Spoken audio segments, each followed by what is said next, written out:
ഈശോ മിശിഹായ്ക്ക് സ്തുതിയായിരിക്കട്ടെ. ഈശോ നമ്മളെല്ലാവരെയും സമൃദ്ധമായി അനുഗ്രഹിക്കട്ടെ. നമുക്കിന്ന് പുറപ്പാട് പുസ്തകത്തിലെ 16-ാം അധ്യായത്തിലെ 4-ാം തിരുവചനം വായിക്കാം. കർത്താവ് മോശയോട് പറഞ്ഞു, ഞാൻ നിങ്ങൾക്കായി ആകാശത്തിൽ നിന്ന് അപ്പം വർഷിക്കും. ജനങ്ങൾ പുറത്തിറങ്ങി ഓരോ ദിവസത്തേക്കും ആവശ്യമുള്ളത് ശേഖരിക്കട്ടെ. Praise the Lord. ജീവൻ്റെ നിലനിൽപ്പിന് ഭക്ഷണം ആവശ്യമാണ്, അല്ലെങ്കിൽ അപ്പം ആവശ്യമാണ്. അത് ഇല്ലെങ്കിൽ, അല്ലെങ്കിൽ നമുക്ക് ഭക്ഷണമില്ലെങ്കിൽ ജീവിക്കാൻ സാധിക്കില്ല. അതുകൊണ്ടാണ് അപ്പത്തിന് വേണ്ടി പ്രാർത്ഥിക്കാനായിട്ട് യേശു പഠിപ്പിച്ചത്. അപ്പത്തിൻ്റെ പ്രാധാന്യത്തെക്കുറിച്ചിട്ട് ആർക്കും ഒരു സംശയത്തിനും ഇടയില്ല. ബൈബിളിൽ അപ്പം ഒരു വലിയ പ്രതീകമായിട്ട് പ്രത്യക്ഷപ്പെടുന്നുണ്ട്. അതിൽ ഏറ്റവും അധികം അറിയപ്പെടുന്നതാണ് ഇസ്രായേൽക്കാർക്ക് വാഗ്ദത്ത ഭൂമിയിലേക്കുള്ള യാത്ര മതി മരുഭൂമിയിൽ വെച്ച് ലഭിച്ച മന്ന. ഈജിപ്തിലെ അടിമത്തത്തിൽ നിന്ന് മോചിതരായി അത്ഭുതകരമായിട്ട് കടൽ കടന്നവർ പ്രവേശിച്ചത് മരുഭൂമിയിലേക്കാണ്. നേരെ അവർ കാനാൻ ദേശത്ത് പ്രവേശിച്ചതായിട്ട് പറയപ്പെടുന്നില്ല. വിശന്ന് പൊരിഞ്ഞ് അവർ നിലവിളിച്ചു. ദൈവം പ്രാർത്ഥന കേട്ടു. കർത്താവ് മോശയോട് പറഞ്ഞു, ഞാൻ നിങ്ങൾക്ക് ആകാശത്തു നിന്ന് അപ്പം വർഷിക്കും.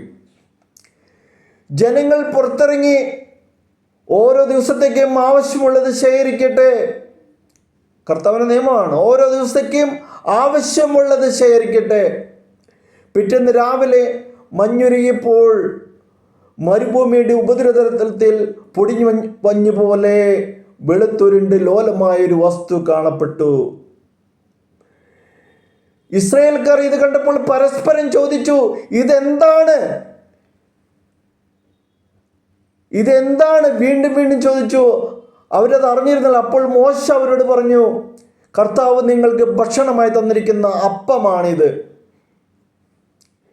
ഇതെന്താണ് എന്നുള്ള ചോദ്യത്തിനാണ് മൻഹു എന്ന് ഹീബ്രുവിൻ്റെ മൂലപദത്തിൽ നിന്ന് മൻഹു എന്നറിയപ്പെടുന്നുണ്ട്. ഇതിൽ നിന്നാണ് മന്ന എന്ന വാക്കിൻ്റെ ഉത്ഭവം കടന്നു വരുന്നത്. ആകാശത്ത് നിന്ന് താഴേക്കിടയിലുള്ള പാവപ്പെട്ടവരായിരുന്നു സഭയുടെ തുടക്കകാലത്ത് ഉണ്ടായിരുന്നത്, അല്ലെങ്കിൽ അതിലെ അംഗങ്ങൾ.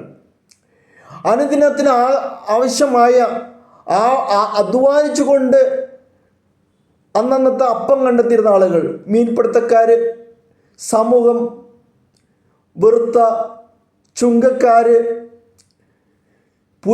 പുച്ഛിച്ച് തള്ളിയ പാപികൾ, വേശ്യകൾ, ഇവരൊക്കെയാണ് യേശുവിനെ അനുഗമിച്ചതും രക്ഷകനായി ആദ്യം തന്നെ സ്വീകരിച്ചതും.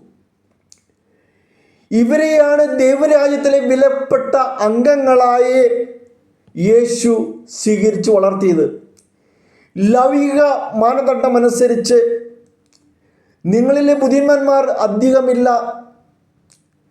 ലോകദൃഷ്ട്യ നിസ്സാരങ്ങളായവരെയും ഇല്ലാത്തവരെയും ദൈവം തിരഞ്ഞെടുത്തു. കൊരിന്ത്യസ്കാരുടെ 1 കൊരിന്ത്യസിലോ 1-ാം അധ്യായത്തിൽ 26 വരെ 29 തിരുവചനങ്ങൾ പറഞ്ഞിരിക്കുകയാണ്. അപ്പോൾ ഏറ്റവും വില കുറഞ്ഞവരെയാണ് ദൈവം തിരഞ്ഞെടുത്തത് എന്ന് പൗലോസ്ലീഹ വ്യക്തമായി എഴുതി വച്ചിരിക്കുന്നു. ആദിമസഭകളിലെ പോലെ എക്കാലത്തെയും ഇത് ഇന്നത്തെ കാലത്തും വളരെ പ്രസക്തമാണ്. അതോടൊപ്പം ഓരോ വ്യക്തിയെക്കുറിച്ചും ഈ വ്യാഖ്യാനം അർത്ഥവത്തമാകുന്നു.